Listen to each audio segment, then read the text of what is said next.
Hey everybody, welcome back to the channel. We are back with another episode of Daily Palantir. It has been a couple of days since we had this type of an episode, just talking one-on-one with the camera.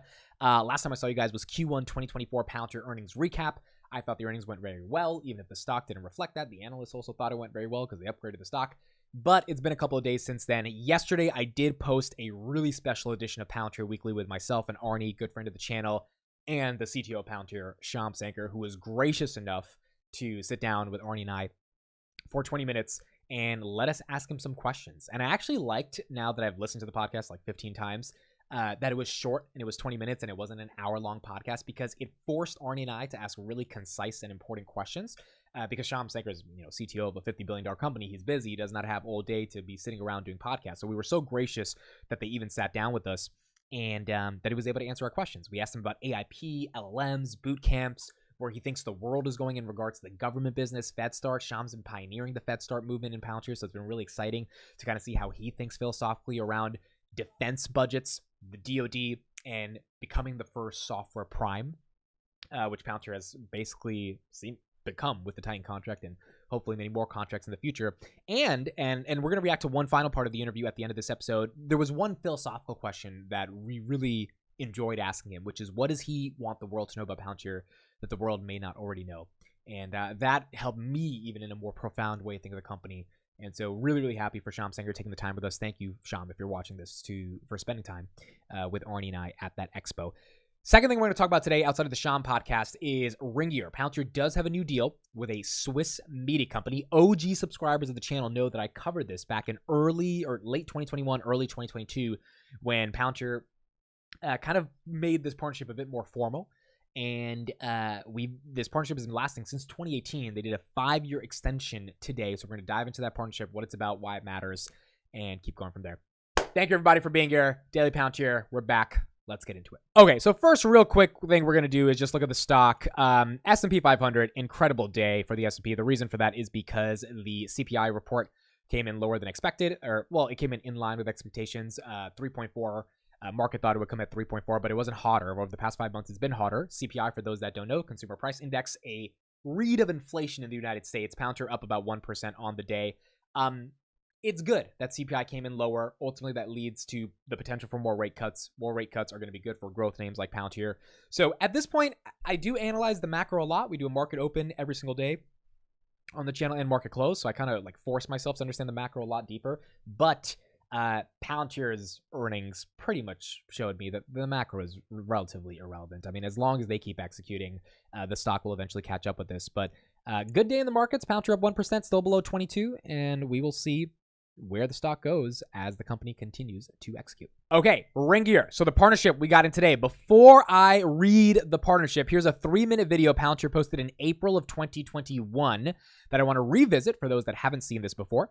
And this was their reasoning for why they're working with a company like Ringier. It is a Swiss media company. Let's take a look at this, and then we'll get deeper into the partnership today.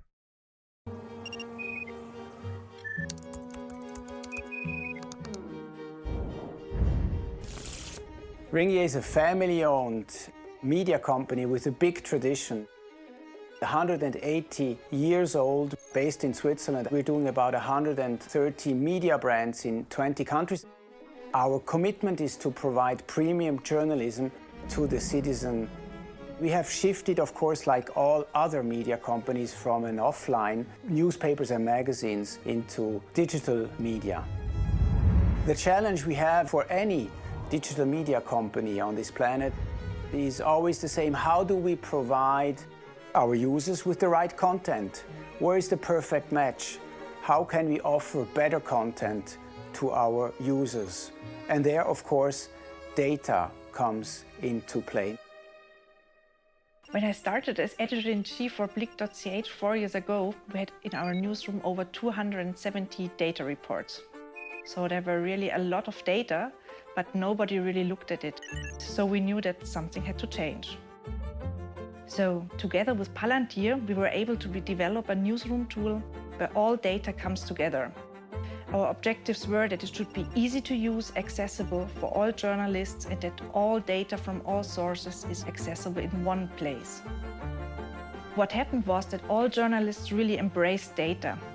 And we see that 85% of all journalists look at Foundry every day. At any given time, I can log on to the platform and monitor how my articles are performing. I can set targets for myself and my team and keep track on them. Our KPIs that we set are like unique users per day, page views, sessions, and also time spent. I can weigh this against other Blick media objectives and make decisions around the content. Because we see all data in one place, we're able to better serve and to inform our readers. We have reached more readers, and because of the increase in reach, we also were able to increase our revenue, which is very important for funding of the quality journalism that Blick.ch offers every day. Foundry has helped us to increase our traffic fundamentally. It has helped us to improve our relationship to our readers. And with that, it's not only a technical progress that we could do with them, but it's also a business success. I'm extremely happy to see our work going forward with Palantir because it helps journalists, but more important than that, it helps the users to get better content. You know, it's really cool seeing this, and the reason it's really cool seeing this and kind of having this come full circle is this was one of the first videos I made a long time ago, Palantir and Ringier, and I was sitting right there. The studio was not here. It was over there. The brick walls were not installed. These are real bricks. Ignore that part right there. But these are real bricks, and so I hadn't installed them yet, and I was making videos in my room, talking, and I was trying to figure out, all right, what the hell is Palantir doing? Like, who are they working with? And, you know, Ringier came up, and I saw the case study, and I started going deeper into them and tried to, like, understand what is Palantir doing here. And then I was able to, like, go deeper on this Swiss media company called Ringier that's working with Palantir.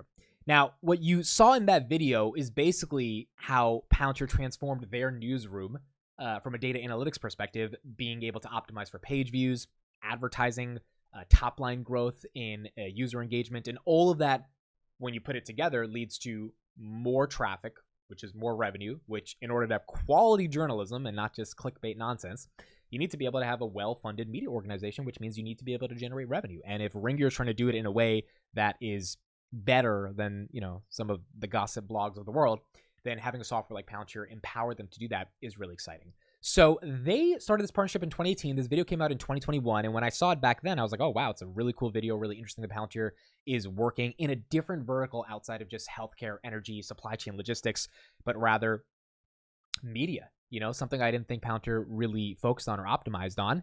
And today we get this announcement as well. So Ringier chose Palantir to implement AI for optimal use of their data. 5-year partnership. Before we keep going further, I love seeing multi-year partnerships. The reason for that is because when you get a multi-year partnership, you get a endorsement from the company essentially saying, hey, we want to work with these guys for a long time. It's sticky revenue. We're not leaving. It's definitely some type of multi-million-dollar deal. And it just becomes ingrained in the entire culture of the company so that when those 5 years are up, the next 5 years are on the board. We saw this in Ukraine. Palantir got a demining partnership with them until 2033.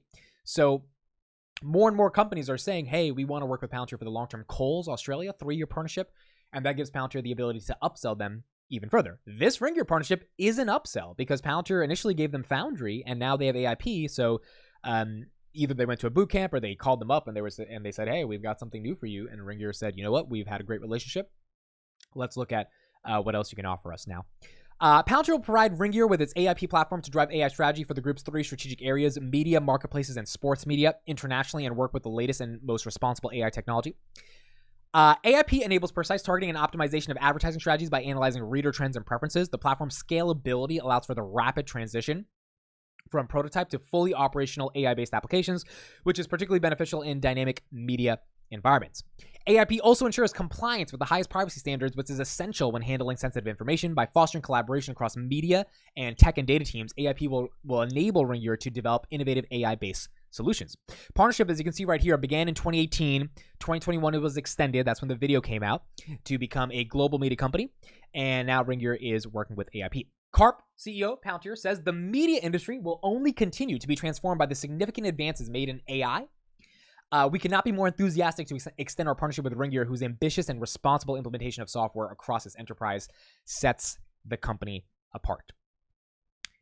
I thought this was a great deal, and probably not going to move the needle in terms of tons of money, but the things I really liked about it, it's an existing client that's working with Palantir again, so really nice to see that the clients we've had for, at this point, 6 years are saying, hey, we want to keep working with you for another 5 years, so that's important. 5-year partnership, that's important. Again, multi-year partnership. Media, so something more diverse for Palantir, not energy, not logistics, which means maybe if Palantir does, a really strong case study here with implementing AI for optimizing their advertising strategies for Ringier, which is a very large media company in Switzerland, and it's a global media company. They can go to other media companies and say, hey, this is what we did for Ringier. Maybe they don't get the Disneys of the world, but there's plenty of media companies across Europe that would, I think, benefit from an optimization platform and software like Palantir. So this could be a case study for that. And then on top of that, the other really, really exciting thing about this is it's showing the versatility of something like AIP. I mean, AI is here. We know AI is here. We know AI is not going anywhere. Palantir's AIP has been primarily used, from what I've seen, from a commercial standpoint, many different areas, but healthcare has been kind of the main one. And now it seems like, as the camera dies, as you're watching this live, now it seems like they're going to media. I'll be back in 2 minutes as I charge my camera. Okay, I'm back. So the point is, Palantir's AIP being used in a variety of different ways. Ringier partnership, legacy client, using AIP.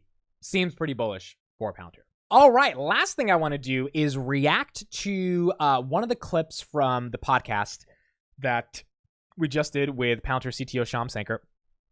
I thought it was a really interesting question. You mentioned in your keynote. There's a lot in this podcast, so I definitely recommend people checking it out if you haven't seen it. And we'll probably react to other parts of what he said in future Daily Palantir episodes. Tomorrow I'll probably react to another part. But this is the part I really wanted people to see because it definitely made me think of Palantir in an even more profound way. And I want to analyze it on the back end of Shyam talking. So let's get into this question right here. Okay, Shyam, last question for you. First of all, thank you for taking the time for this. This was absolutely amazing to get the privilege to talk to you. What do you think is one misconception people have about either Palantir, leadership, Alex Karp, who's a very eclectic, in his words, eccentric individual that is very polarizing to an extent? Is there anything out there that you want people to know about Palantir, Karp, the entire team, that is something that they don't really understand, that you guys deeply get? And if they were to understand, maybe they would better get the vision of Palantir. It's so hard. After 18 years, I feel like I'm so steeped in it. It's hard to take a step out of it and say, what don't people get? But I think the thing that they don't understand, because maybe they don't believe it, is that the fundamental challenges that we are solving remain unaddressed in the world. What do you mean by that? Like, tangibly, what do you mean when we started with the business, the secret of it was that actually everyone thinks data integration is both a boring and solved problem. Right. And you could argue maybe it's potentially boring, but it's definitely not solved. And if we just, as a society, keep pretending that it's solved, you suddenly find that you have a legitimacy crisis. None of your institutions work. Planes fall off doors, or doors fall off planes. Either, however you want to think about the physics of that. That was hilarious, dude. He's not saying it, but he's talking about Boeing here, right? Palantir has a partnership with Airbus, and their planes have not fallen off their doors, as Shyam says, but Boeing has. And so this legitimacy crisis argument here is actually philosophical. His argument here is that if you do not have the sophistication of an institution, it loses legitimacy. It's kind of like the Supreme Court in the United States, where all the justices are supposed to be apolitical, because if they show that they're one way or the other, they all have their political beliefs, but if they show that publicly, the public loses support and legitimacy in the value of the court, which means now the public can't believe the court when they make these decisions as the law of the land if they believe one side is to the right or one side is to the left. So what Shyam's talking about right here is that if data integration is presumed to be solved, like it was in Boeing, and it's not solved, well, then you get some really bad tangible ramifications. My question there was, tangibly, what is the problem you're speaking to? And Boeing is just one of many millions of examples of institutions that think they've solved the problem when they haven't, and that's what Palantir is trying to solve. But it's a real problem, and then when you pretend problems are solved and they're not, it actually tears at the fabric of society. People start wondering, why does nothing work? It engenders nihilism, right? That's not the world I want my children to inherit. I want the definite optimism of the young kid who watched the space shuttle launch growing up in the Space Coast. Like, we can do great things. That requires engineering. And we as a company are committed to that. It's why, you know, everyone wants to solve forward. Like, how do we come up with the perfect product market fit and find the thing that people want to buy, instead of saying, you know, let's look at the world and see what's broken, right, and work backwards to solve those problems, which are harder to figure out. I think it's way harder, but it's also way more rewarding. That part to me was so important, and I hope anyone who's watching this here gets a second glimpse, if you've already seen it or if you haven't seen it by now, to really get the depth of what he said. My understanding of Palantir is a lot of different ways I conceptualize the company, but one of the biggest things has always been they're focusing on stuff other people aren't focusing on. And what Shyam says right there is like, hey, what people want the world to be in a certain way, but it's not in that certain way. And instead of just assuming, oh, these problems are solved, the world is in the idealistic way that we want it to be in, Palantir is saying, no, we are committed to engaging with the world in the way that it is, imperfect as it is. And as a result of the world being imperfect, we're trying to solve those problems based on whatever hard challenges that come up in trying to solve those problems, which are going to be harder, which are not going to be easy. We're going to have to work backwards, look at the problem, and really think of a solution. Palantir, I actually said this today on a tweet. Palantir is trying to solve a problem, not sell a solution. They are looking for problems to solve, not solutions to sell. And I think that encompasses what Shyam Sankar said in that clip, essentially saying, look, if we don't solve these problems and we have these legitimacy crises, then you've got people that are going to be engendered with what he says nihilism, or nihilism, which is a loss of meaning to life. Nihilism is when you don't believe that life matters anymore, and then you don't try to do things.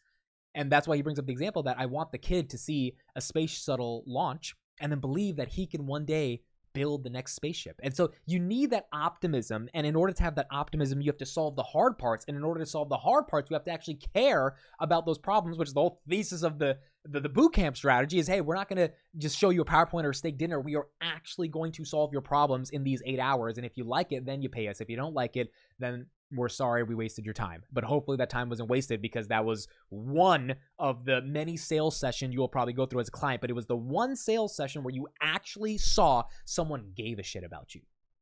And I think that's what Shyam's speaking to right there. And it's kind of like the secret of being a Palantir investor. If you understand those 30 seconds of what he said, and you really get it, and you believe there's a trajectory on which Palantir is going to capitalize from a business perspective on that philosophy that he described about solving the problems that actually matter, and then caring about those problems so deeply with your clients that they care about paying you for them, then maybe there is a real investment thesis over the next decade for Palantir. All right, that's it for me. Thank you, everybody, for joining. DailyPalantir.substack.com. My free email newsletter every single day. You can subscribe. Twitter's in the description. Please make sure to like and subscribe to the video if you are here. It means the actual world that you guys are watching. And I will see you tomorrow. And we're probably reacting to the Fed start part of the podcast. I'll put that in the description as well, that Shyam talked about that I thought was also really interesting for Daily Palantir. Thank you, everybody. See you tomorrow. Bye-bye.